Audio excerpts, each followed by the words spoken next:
দীর্ঘ অপেক্ষার প্রহর ঘুচিয়ে আবারও ব্রাজিলের জার্সিতে ফিরতে চলেছেন নেইমার জুনিয়র। সবকিছু ঠিকঠাক থাকলে চিরপ্রতিদ্বন্দ্বীদের বিপক্ষে ম্যাচ দিয়ে প্রত্যাবর্তন হবে এই তারকার।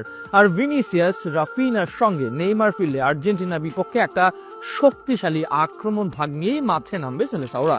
আর্জেন্টিনা নরবরে ডিফেন্স পারবে কি ব্রাজিলের এই শক্তিশালী আক্রমণ ভাগ রুখে দিতে, নাকি ব্রাজিলের বিপক্ষে শোচনীয় পরাজয় বরণ করতে চলেছে আর্জেন্টিনা?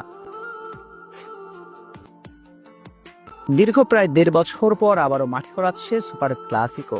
আগামী বছরের মার্চে মুখোমুখি হবে দুই চিরপ্রতিদ্বন্দ্বী ব্রাজিল বনাম আর্জেন্টিনা। আর আর্জেন্টিনার জন্য ম্যাচটা নিজেদের অস্তিত্ব রক্ষার। যদিও শেষ কয়েক বছর ব্রাজিলের বিপক্ষে কোনো হার নেই আকাশী নীলদের। অপরদিকে এই ম্যাচটা অনেকটা ব্যাকফুটে থেকেই মাঠে নামবে ব্রাজিল। বিশ্বকাপ বাছাই পর্বে এই ম্যাচে জয়ের কোনো বিকল্প নেই সেলেসাওদের জন্য। তাছাড়া শেষ 5 দেখার 4টিতেই হেরেছে আর্জেন্টিনার বিপক্ষে, তাই এই ম্যাচে জয় ছাড়া অন্য কিছু